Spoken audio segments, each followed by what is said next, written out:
준비하면서 제가 좀 놀랐습니다.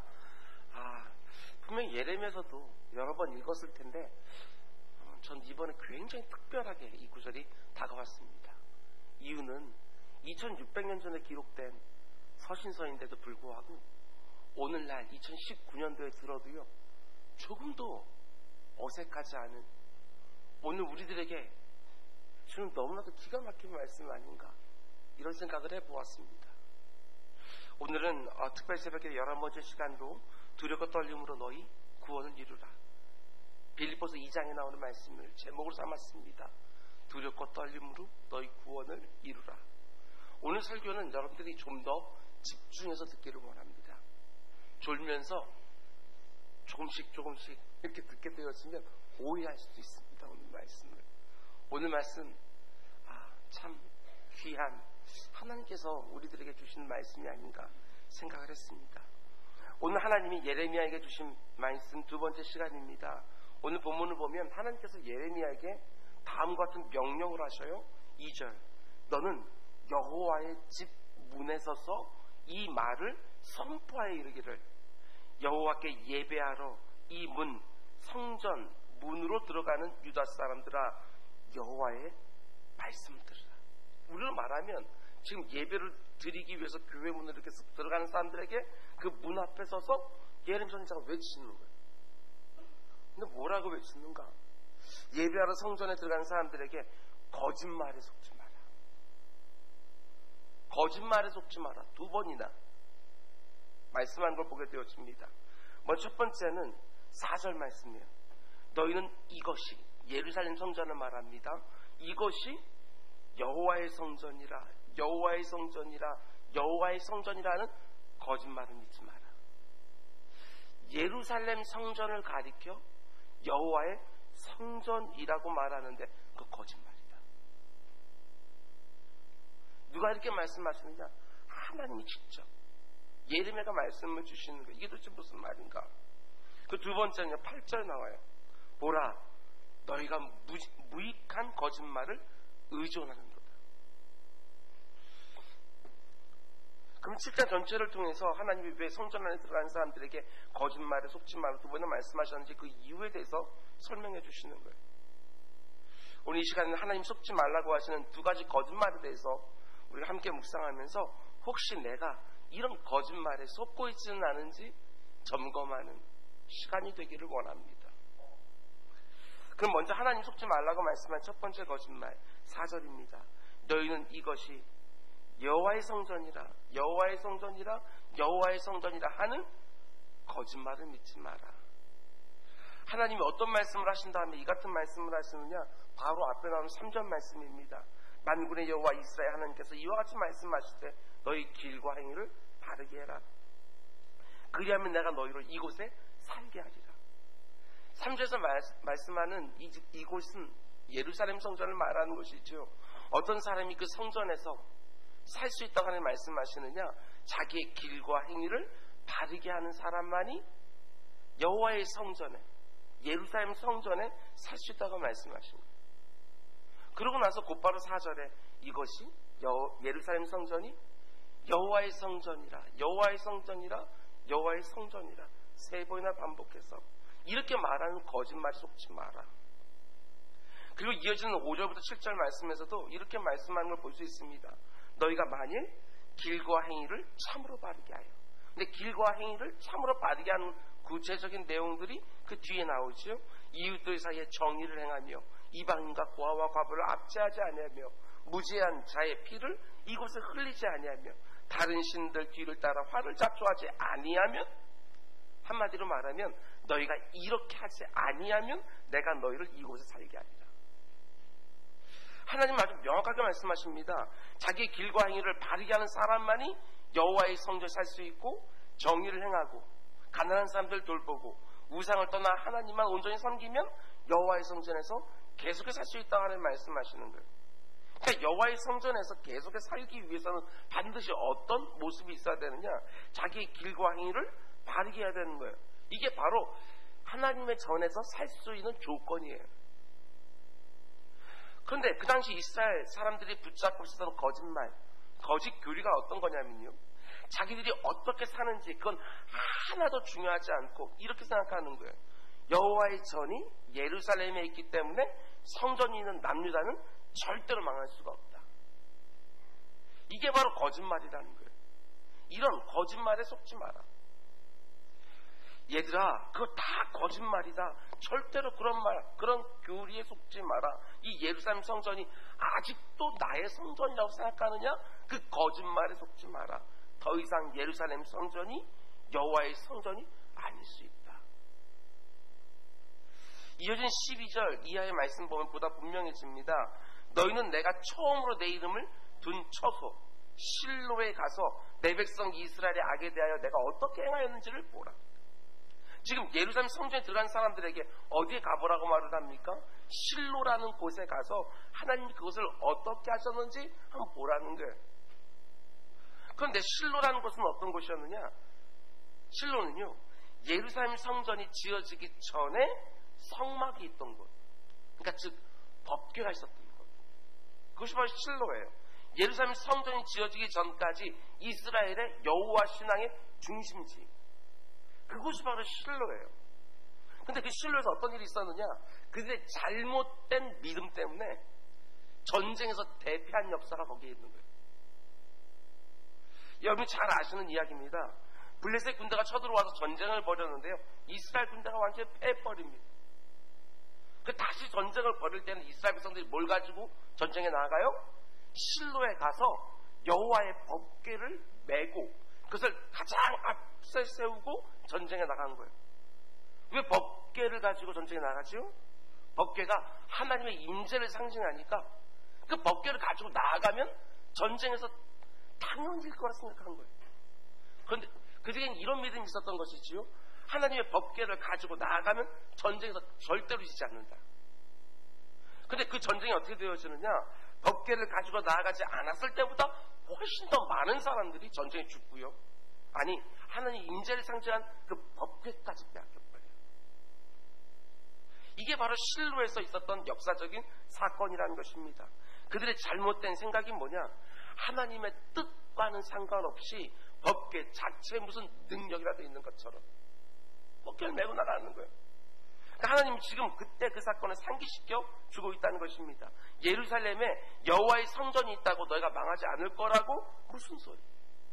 내가 처음에 내 이름을 두었던 실로를 한번 생각해봐라. 거짓말에 속지 마라. 그래서 하나님 이렇게 말씀합니다. 이어지는 13절, 여호와의 말씀이니라 이제 너희가 그 모든 일을 행하였으며 내가 너희에게 말하되 새벽부터 부지런히 말하여도 듣지 아니하였고 너희를 불러도 대답하지 아니하였느니라. 하나님이 예레미야 선지자를 통해서 새벽부터 부지런히 그들에게 말을 했지만 그들이 들은 척도 안 해요. 하나님이 계속해서 그들의 이름을 부르지만 그들이 대답조차 안 해요. 그런데 이렇게 하나님의 말씀을 듣지 않고 무시한 결과로 어떻게 하시겠다고 말씀하시느냐? 이게 14절 말씀입니다. 그러면 내가 실로의 행함같이 하나님이 실로에서 예전에 행하신 것처럼 너희가 신뢰하는 바 내 집으로 일컫는 바로 이 집 예루살렘 성전 말하는 것입니다. 곧 너희와 너희 조상들에게 준 이곳에서도 예루살렘에서도 실로와 같이 똑같은 일을 행하시겠다. 남유다 사람들은 예루살렘에 하나님의 성전이 있으니까 자기들이 안전할 거라고 생각을 한 거예요. 그런데 하나님 뭐라고 말씀합니까? 너희들이 내 뜻대로 살지 아니하면 내가 실로에 향한 것 같이 너희도 망할 수 있어. 성막이 있던 실로에서 내가 블레셋 군대에게 나의 법궤를 내어준 것처럼 이 예루살렘 성전도 얼마든지 내가 바벨론 군대에게 내줄 수 있어. 이런 말인 거예요. 예루살렘에 하나님의 성전이 있기 때문에 남유다가 절대로 망하지 않을 거라는 거짓말에 속지 마라. 하나님이 떠나신 성전은 단지 건물에 불과한 거 아닙니까? 하나님이 안 계신 성전은 이름만 성전이지 그냥 건물이지요. 아무리 화려하고 웅장한 교회라 할지라도 그 안에 하나님이 없다? 그게 어떻게 성전이 된 거예요? 그래서 예루살렘 성전이 여호와의 성전이 라고 하는 말이 하나님께는 거짓말로 들리시는 거죠. 예루살렘에 성전이 있다고 내가 망하지 않을 걸 생각하지 마라. 실로를 망하게 한 것 같이 너희도 망하게 할 수 있으니까 정신 똑바로 차려. 근데 이런 점을 생각해 보게 됩니다. 그러면 왜 이스라엘 사람들은 이런 거짓 교리를 믿게 되었을까? 그럼 왜 성전에 있는 예루살렘, 나아가 남유다는 망하지 않는다고 그들이 생각하게 되었을까? 아이러니하게도요, 그들이 이런 생각을 가지게 된 이유는 성경에 그런 말씀들이 실제로 나오기 때문에 그래요. 하나님이 이런 약속을 주셨습니다. 내가 다윗의 후손을 영원히 견고하게 지켜주리라. 또 이런 약속도 주셨지요. 내 이름을 일컫는 이곳을 내가 영원히 흔들리지 않게 하리라. 성경에 이런 약속들이 있으니까 이스라엘 백성들이 그 말씀들을 붙들고 이런 믿음을 갖게 된 거예요. 그럼 질문입니다. 성경에 분명히 그런 약속들이 있어요. 그러나 지금 이스라엘 사람들이 가지고 있는 이 생각, 하나님이 이 땅을 지켜주신다고 분명히 약속해 주셨으니까 우리가 어떻게 살든 절대로 망하지 않아. 이런 생각이 성경 전체적으로 볼 때 여러분 맞는 말입니까? 틀린 말입니까? 분명히 그런 말씀이 성경에 있거든요. 하나님 분명히 남자를 지켜준다고 약속을 해주셨어요. 성전을 지켜주시고 성전이 있는 예루살렘을 영원히 흔들리지 않게 해주신다고 그랬어요. 그러나 그렇다고 해서 남자 사람들이 하나님을 떠나서 자기 마음대로 살아도 아무 문제 없다는 말이겠습니까? 어떻게 생각하세요? 이게 왜 중요한 문제냐면 우리 개인적으로 한번 생각해 보자고요. 오재호 목사, 내가 너 반드시 천국을 인도해 주실 거야. 이렇게 딱 얘기를 하셨어요. 근데 내가 그 말을 딱 믿고 분명히 또 말씀하시고 구원의 확신도 있으니까 내가 아무렇게나 살아. 아무렇게 살아도 난 천국 가. 그럼 천국 가는 게 맞아요? 틀려요?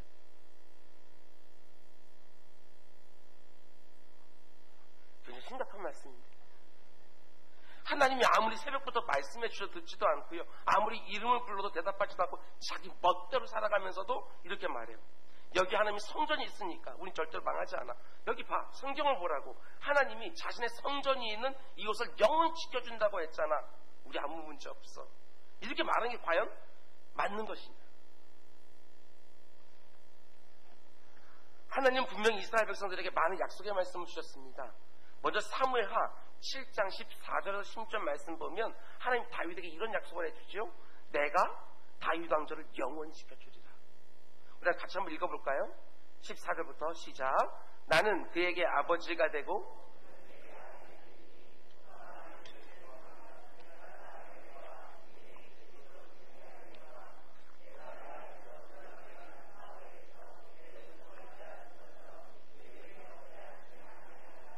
내 집과 내 나라가 내 앞에서 영원히 보존되고 내 왕인가 영원히 견고하게 하셨다 하라. 성경에 이런 말씀이 실제로 있는 거예요. 그래서 남자 사람들이 우린 절대로 안 망해. 이런 식으로 생각했다는 것입니다. 그리고 시편 46편 4절 5절 말씀 보면 또 이런 말씀도 있어요. 한 시내가 있어 나누에 흘러 하나님의 성 곧 지존하신 이의 성소를 기쁘게 하도다. 하나님이 그 성 중에 계심에 예루살렘 성 중에 계심에 이 성이 흔들리지 아니할 것이라. 새벽에 하나님이 도우시리라. 성경에 이런 말씀들이 있는 거예요. 그래서 남유다 사람들이 이런 식으로 말했다는 것입니다. 이것 좀 봐라. 다윗 왕조가 영원할 거라고 하나님이 약속해 주지 않으시느냐. 하나님의 성전에 있는 이 예루살렘 성은 흔들리지 않을 거라고 분명히 약속하시지 않았느냐. 그래서 우리는 절대로 망할 수가 없다. 이스라엘 사람들이 오랫동안 이런 말씀들을 묵상하면서 이게 일종의 교리가 된 거예요. 그리고 이런 교리, 남자 사람들에게 만족감을 주고 안정감을 주어왔다는 것이죠. 우리는 절대로 망할 수가 없어. 하나님이 다윗 왕조를 영원히 지켜준다고 했잖아. 하나님이 자신의 이름을 두었던 이 예루살렘 성을 영원히 흔들리지 않게 해준다고 했잖아. 근데 그걸 붙잡은 거예요. 그런데 그들의 결정의 착각이 뭐냐? 이들이 너무나 중요한 가지를 놓쳐버린 거예요. 성경에 그런 말씀들이 분명히 있어요. 그런데 그들이 놓쳐버린 게 뭐냐? 그것은 하나님이 그런 약속의 말씀들과 동시에 그런 복을 누릴 수 있는 조건들을 분명히 함께 해주셨어요. 근데 이들은 자기들이 누릴 복만 생각했지 그 복을 누릴 수 있는 조건에 대한 말씀들은 싹 치워버린 거예요. 이게 문제였다는 것입니다. 하나님의 말씀을 자기들이 원하는 대로 편집해버린 거예요. 뺄 거 빼고 강조하고 강조하고. 거짓말은 아니지요. 그런데 그것들은 거짓말처럼 이렇게 선포되어지고 있었던 것이죠. 성경을 자세히 보면 다윗 왕조를 지켜준다고 약속에도 조건이 붙어 있어요. 시편 132편 14절 말씀 보면 하나님이 예루살렘을 택하시고 자신의 영원한 거처로 삼았다고 말씀하는데 바로 그 앞에 어떤 말씀이 나오느냐. 11절과 12절. 여호와께서 다윗에게 성실히 맹세하셨으니 변하지 아니하리라. 하나님의 말씀은 변하지 않는다. 그리고 이르시기를 네 몸의 소생을 네 왕위에 두리라.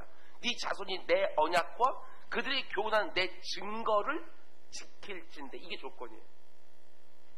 이 조건을 온전히 지키면 그들의 후손도 영원히 네 왕위에 앉으리라 하셨도다.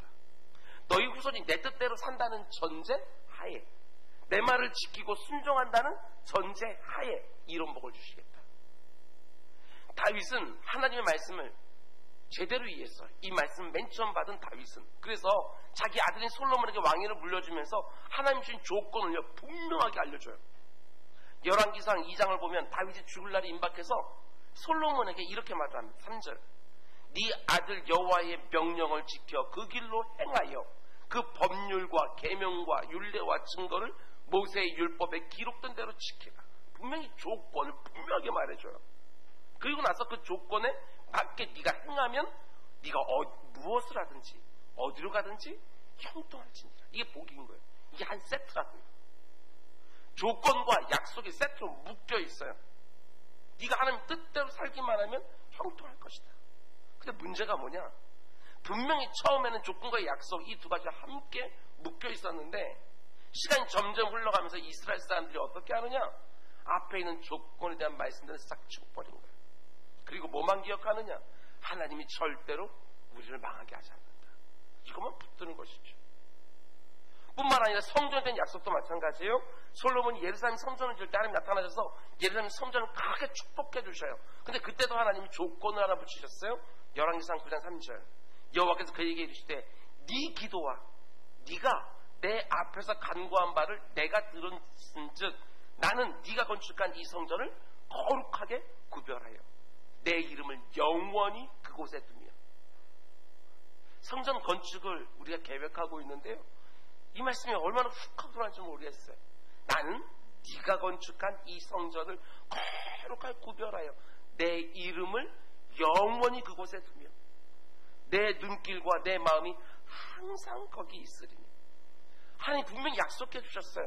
그 성전에 영원히 거하시겠다고 아주 분명히 약속해 주셨어요. 근데 곧바로 조건이 나와요. 4절과 5절. 네가 만일, 조건문이 시작되지요. 네 아버지 다윗이랑 같이 마음이 온전하고 바르게 하여 내 앞에 행하며 내가 네게 명령한 대로 온갖 일에 순종하여 내 법도와 율례를 지키면. 이게 조건이에요. 그리고 이 조건이 충족할 때 어떻게 약속해 주시느냐. 5절. 내가 네 아버지 다윗에게 말하기를 이스라엘 왕위에 오를 사람이 네게서 끊어지지 아니하리라 한 대로 내 이스라엘 왕위를 영원히 견고하게 하려니와. 솔로몬이 하나님이 말씀하신 조건을 충실하게 따르면 그때 하나님이 왕위를 영원토록 견고하게 주신다. 근데 반대로 솔로몬 이 조건에 부합하지 않으면 어떻게 하신다고 말씀하십니까? 6절과 7절. 만일 너희나 너희 자손이 아주 돌아서서 나를 따르지 아니하고 내가 너희 앞에 둔 나의 계명과 법도를 지키지 아니하고 거기서 가서 다른 신을 섬겨 그것을 경배하면 내가 이스라엘을 내가 그들에게 준 땅에서 끊어버릴 것이요 내 이름을 위하여 내가 거룩한 구별한 이 성전이라도 내 앞에서 던져버리니. 이스라엘은 모든 민족 가운데 속담거리와 이야기거리가 될 것이다. 하나님이 예루살렘 성전이 처음 지어질 때부터 아주 분명히 말씀하셨어요. 너희들이 내 말을 들으면 이곳에 내 이름을 주고 영원히 보존해 주겠지만 너희들이 내 말을 떠나서 함부로 살게 되어지면 이 예루살렘 성전이라도 내가 씹어 던져버리겠다. 하나님 분명히 말씀하셨어요. 그래서 남자 사람들의 문제가 뭐지요? 하나님이 분명히 내가 다윗 왕조를 견고하게 영원토록 지켜줄 것이다. 예루살렘 성전을 영원토록 지켜줄 것이다. 약속해 주었지만 거기에 조건이 붙어 있잖아요. 너희가 내 말을 듣고 지켜 행하면. 그러면 이대로 해주리라. 시간이 점점 흐르면서 그런데 앞에 있는 조건을 다 사라지고 뭐만 남았습니까? 잘못된 교리만 딸랑 남은 거예요. 물론 성경의 근거한 교리는 맞아요. 그러나 이것은 거짓말, 거짓 교리. 우리는 절대로 망하지 않아. 하나님 성전이 있는 이 나라는 절대로 망할 수 없어. 그래서 하나님이 오늘 예레미야 선지자를 보내서 성전에 들어가고 있는 그 모든 사람을 선포하는 거예요. 하나님의 심판을 임박해 있는데 돌이키지 아니하면 하나님이 이 성을 망하게 할 거라고. 의인 한 사람도 찾고 있는데 의인 한 사람을 찾을 수가 없는 그 안타까운 마음으로 지금 선포하고 있는 거예요. 널 속지 마라. 그런 거짓말에 속지 마라. 이곳이 여호와의 성전이라고 더 이상 아닐 수 있어 하고 지금 외치는 것이지요. 처음부터 건물 자체에 신령한 힘이 있었던 게 아니지 않습니까? 그건 그냥 건물이에요. 솔로몬에 의해서 지어진 건물이요. 그런데 하나님께서 거기에 내 이름을 딱 두니까 그가 성전이 되는 거 아니에요? 건물인데 하나님께서 이름을 두시고 거기에 임하시는 거예요. 근데 하나님이 지금 보니까 그곳이 더 이상 거룩한 곳이 아니야. 불결해졌어요. 더럽혀졌어요. 하나님 거기 계실 수가 없는 거예요. 우리가 지금 예배하고 있는 이것도 마찬가지입니다. 하나님이 임재하시고 역사하실 때만 하나님의 성전이 되는 것이죠. 하나님 이것을 떠나면 그냥 건평 500평짜리 건물에 불과한 거예요. 유럽에서 그런 일들이 많이 있다고 우리가 듣지 않았습니까? 전에는 너무나도 역사 오랜 몇 평 된 교회예요. 근데 지금은 호텔로 팔려서 숙박업소가 되어 있는 거. 거기가 계속해서 성전입니까? 아니요. 그냥 특별한 여관이에요. 옛날에 어떤 과거들의 역사 묻어있는 여관이라고. 이곳에 모인 우리가 그래서 날마다 점검해야 되는 것은 하나님이 이곳에 계시는가, 하나님 이곳에 역사하는가, 하나님의 이곳에서 말씀하고 계시는가, 이거 점검해야 되는 거예요.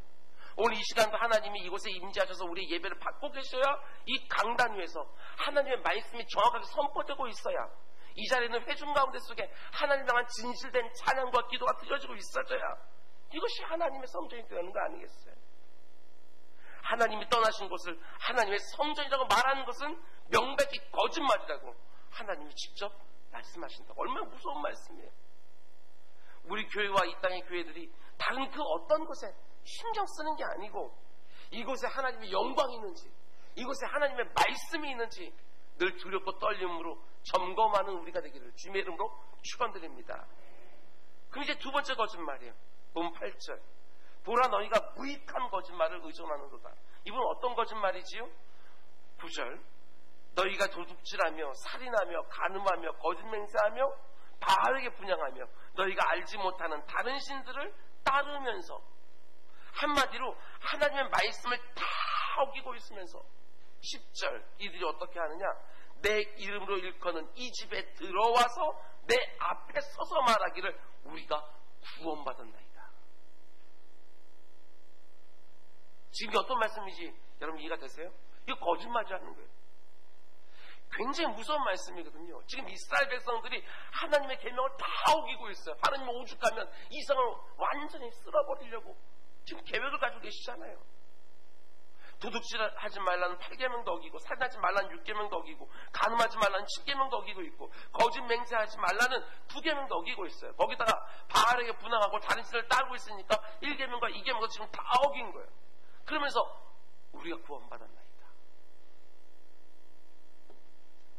그런데 이 부분이 중요한데요. 언제 어겨요? 주중에 어기고 살아요. 어디서 어겨요? 성전 바깥에서.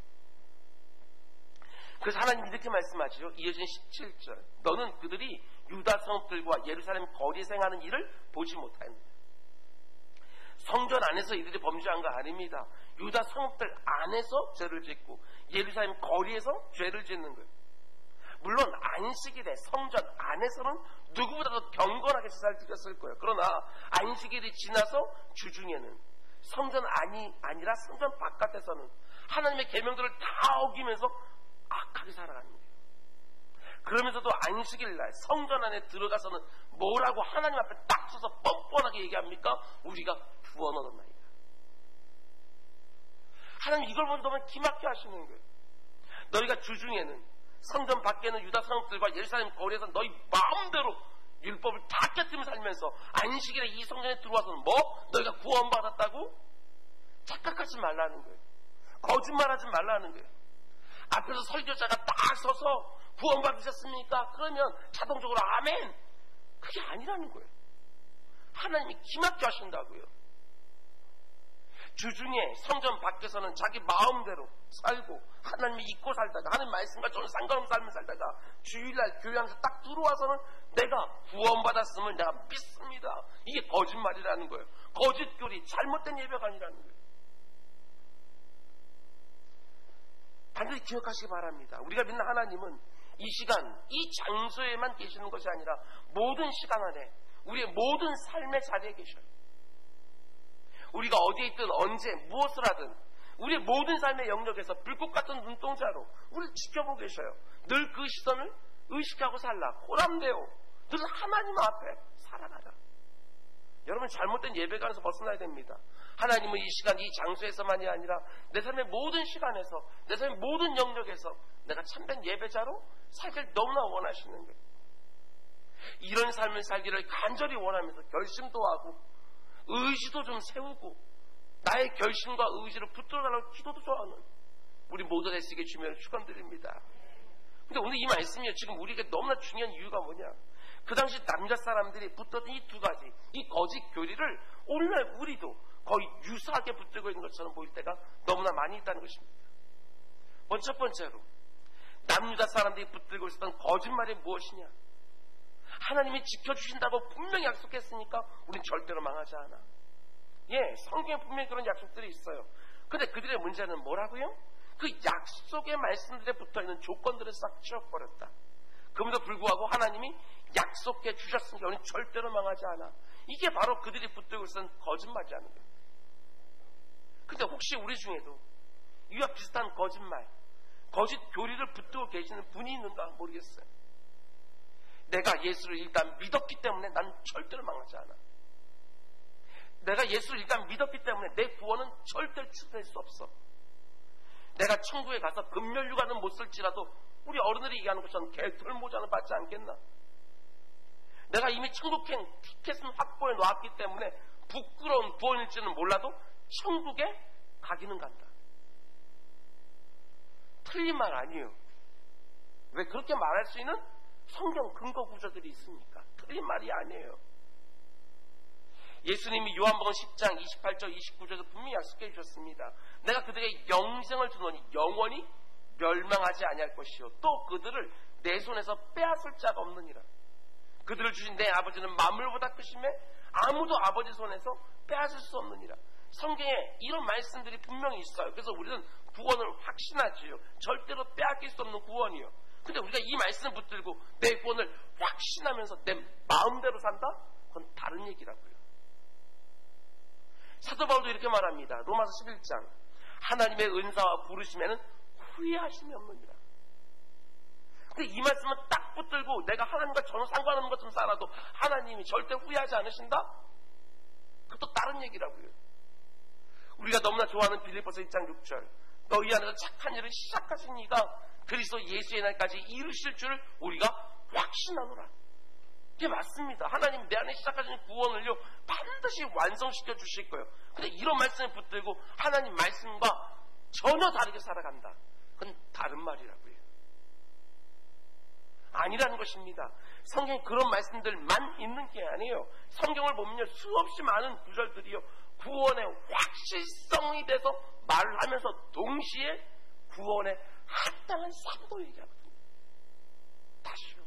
구원의 확실성과 구원의 합당한 삶을 동시에 말하고 있다고요. 근데 너무나 많은 성도들이요 구원의 확실성만 붙들면서 구원받았습니다. 예, 아멘. 이것만 하고 있지. 구원의 합당한 삶은 옆으로 치워버리고 내 삶은 점검하지도 아니하고 고치려고도 하지 않는 그런 모습들이 볼 때가 너무 많다는 것입니다. 예수님이 요한복음 10장에서 보면 너희를 아버지의 손에서 뺏을 자가 없다 이렇게 말씀하신 다음에 조금 뒤로 가서 15장에 가면 뭐라고 말씀하느냐? 나는 포도나무요 너희는 가지라. 그가 내 안에 내가 그 안에 거하면 사람이 열매를 많이 맺나니 나를 떠나서 너희가 아무것도 할 수 없느니라. 사람이 내 안에 거하지 아니하면 가지처럼 밖에 버려져 마르나니 사람들이 그것을 모아다가 불에 던져 사르느니라. 하나님 아버지의 손에서 우리를 빼앗을 자가 분명히 없어요. 이게 바로 구원의 확실성이에요. 하나님의 손에 꽉 쥐은 사람을 누가 뺏어가겠어요. 그런데 구원에 합당한 삶을 우리에게 요구하시는 거예요. 이게 무엇입니까? 내가 너희 안에 너희가 내 안에. 내가 어디서 무엇을 하든지 이 조건 안에 있는 사람들이 바로 영원한 구원을 약속받은 사람들이에요. 하나님의 놀라운 구원을 받은 사람들에게는 반드시 구원에 합당한 삶이 따라오게 되어져 있어요. 십자가 사랑의 은혜를 정말 깨닫고 있는 사람들은 그거에 합당하게 삶을 살 수 있게 되어진다는 거예요. 빌립보서 2장 12절 이렇게 말합니다. 내 사랑하는 자들아, 두렵고 떨림으로 너희 구원을 이루라. 아니 이미 구원 받았는데 무슨 구원을 이루라고 또 말씀하시는가? 제가 수없이 말씀드린 것처럼 이미와 아직의 긴장관계가 있다고요. 이미와 아직이에요. 우리는 이미 구원 받았어요. 신분이 바뀌었어요. 그러나 아직 그 구원이 완성되지는 않았어요. 개인적인 종말이라는 측면에서 보게 되어지면 내 코에서 호흡이 멈춰지고 하나님의 심판대 앞에서 오지호 목사 너는 천국, 그때 내 안에 시작된 그 구원이 완성되어지는 거예요. 잘 들으셔야 돼요. 안 그러면 오지호 목사 장로교 목사 맞아? 이런 의심도 갖게 되어져요. 장로교 목사 맞아요. 그 분명하게 제가 아주 거기 경계선을 여러분에게 말씀드리고 있는 거예요. 분명히 내가 구원을 받았어요. 확신이 있어요. 그러나 내가 이 땅에 살 때는 마치 내가 받은 구원이 취소라도 될 수 있는 것처럼, 다시요, 내가 분명히 구원에 확신이 있어요. 그냥 이 땅에 살 때는 내가 받은 구원이 마치 취소라도 될 수 있는 것처럼 내 삶을 점검하고 살아가는 거예요. 두렵고 떨림으로 하나님의 은혜를 늘 구하고 그 은혜로 하나님이 원하시는 삶을 살아가는 거예요. 하나님 말씀을 늘 묵상하면서 그 말씀에 붙들고 늘 쉬지 않고 기도하고 하나님 내게 원하시는 그 선한 일에 최선 다하여 하려고 애쓰며 살아가는 거예요. 내가 얼마나 악한 죄인지를 늘 보고 있는 거예요. 그래서 그 악한 죄성 가지고 하나님 앞에 나가 늘 회개하면서 성령의 다스림과 인도하심을 의지하면서 경건하게 살아가는 것이죠. 날마다 구원에 합당한 삶을 살 수 있도록 하늘에서 공급되어지는 힘과 지혜와 의지를 구하는 거예요. 이게 바로 구원받은 사람들이 이 땅을 살아가는 방식이라는 사실입니다. 성경은 우리에게 분명히 말합니다. 한 번 받은 구원은 절대 취소되지 않는다. 그 무엇도 내 구원을 뺏어갈 수 없다. 그런데 내가 성경의 그 말씀만 딱 붙들고 노골적으로 성경 말씀을 거슬리며 성령을 근심케 하고 하나님의 뜻대로 전혀 살 의지도 없으면 나는 괜찮아, 난 어쨌든 구원받았잖아, 이게 바로 오늘 본문에서 예레미야 선지자가 지적하고 있는 첫 번째 거짓말, 첫 번째 거짓 교리라는 게 그렇지 않습니다. 진짜 구원받은 사람은 절대로 그렇게 안 삽니다. 내가 받은 구원을 경건한 삶으로 확신하며 살아야 돼요. 굉장히 중요한 표현이에요. 두렵고 떨림을 하나님의 은혜를 늘 구하며 살아가는 우리 모두가 될 수 있기를 주님에는 축원을 드립니다. 본문에 나온 두 번째 거짓말도 마찬가지예요. 남유다 사람들이 평소에 이런저런 악한 일들을 다 행하면서도 안식일날 성전에 와서는 우리가 구원을 얻었나이다. 이게 바로 거짓말, 거짓교리, 잘못된 예배관. 주중에 내 마음대로 다 살면서 하나님 뜻과 전혀 상관없이 살면서 주일날이 되면 교회에 나와서 예배를 드리면서 나는 구원받은 사람이다, 이런 헛된 안도심을 가지고 사는 사람들이 너무나 많다. 월요일부터 토요일까지 하나님과 전혀 상관없는 삶을 살고 주일날이 되어지면 이 자리에 와서 예배를 드려요. 그리고 스스로 이렇게 생각하죠. 오늘도 주의 성수를 하기는 했다. 이게 무슨 성수입니까? 예배가 끝나기만 하면 하나님은 또 싹 잊어버려요. 그리고 또 내 마음대로 살아가요. 그리고 주일이 되면 어김없이 또 이 자리에 나와서 나는 그래도 구원받았다, 이렇게 말하는 거. 그게 바로 오늘 본문에서 예레미야가 지적한 두 번째 거짓말이라는 거예요. 아닙니다. 우리가 믿는 하나님은 주일날만 나의 하나님이 아니라 월요일부터 토요일까지 나의 하나님이 다 되시는 거예요. 하나님은 주일날 정확하게 말하면 오전 11시서부터 오후 12시 반까지 1시간 반 동안만 예배 시간에만 나의 하나님이 아니라 내가 살아가는 가정과 학교와 직장과 사업장에서도 내가 살아가는 모든 영역에서 나의 하나님이 되시는 거예요. 구원받은 사람은 구원받은 사람답게 살아가야 됩니다. 물론 우리의 행위가 우리의 구원을 결정한다는 말은 절대로 안 해요. 오직 하나님의 은혜로, 그 은혜를 믿음으로 우리가 구원을 받게 되지만 구원받은 사람들에게는 구원에 합당한 삶이 따라오게 되어져 있고요. 우리 안에 그런 욕구들이 생겨요. 거룩한 욕구들이 당연히 생기게 되어져 있어요. 당연히 삶의 예배도 드려지게 되어 있다고요. 헛된 거짓말에 속지 말고 헛된 교리에 속지 말고 구원에 합당한 삶을 살아가면서 내가 받은 구원을 삶으로 확증하고 하나님이 성경에 약속해 놓으신 모든 복들을 제대로 누리며 살아가는 우리 모두가 될 수 있기를 주면 축원드립니다. 기도하겠습니다. 사랑의 주님, 많은 사람들이 때로는 도덕적인 사람들이 해가 일어난다고 이런 걸 저런 걸 걱정할 때도 많이 있습니다. 그런데 혹시나 우리가 성경책을 내 마음대로 편집하여 영적인 해이가 오지 않도록 언제나 내 자신을 스스로 돌아보게 하여 주시며 우리 안에 하나님 말씀대로 살고 싶은 더 주님 닮고 싶은 거룩한 욕구들을 뿌릴 듯 일으켜 주셔서 이번 특별 새벽 기도에 다시 한번 내 삶을 돌아보면서 하나님이 기뻐하지 않는 것들을 내 삶에서 내쳐버리고 하나님이 원하시는 것들은 더욱더 사모하며 그곳을 집중하는 우리 모두가 될 수 있도록 인도하여 주시옵소서. 우리 안에 혹시라도 내 마음대로 잘못 가지고 있는 교리들이 있다고 한다면 그것들을 치워버리게 하여 주시고 성경 전체를 내 마음에 품는 우리 모두가 될 수 있도록 인도하여 주시옵소서. 이 모든 말씀 예수님의 이름으로 기도드렸습니다. 아멘.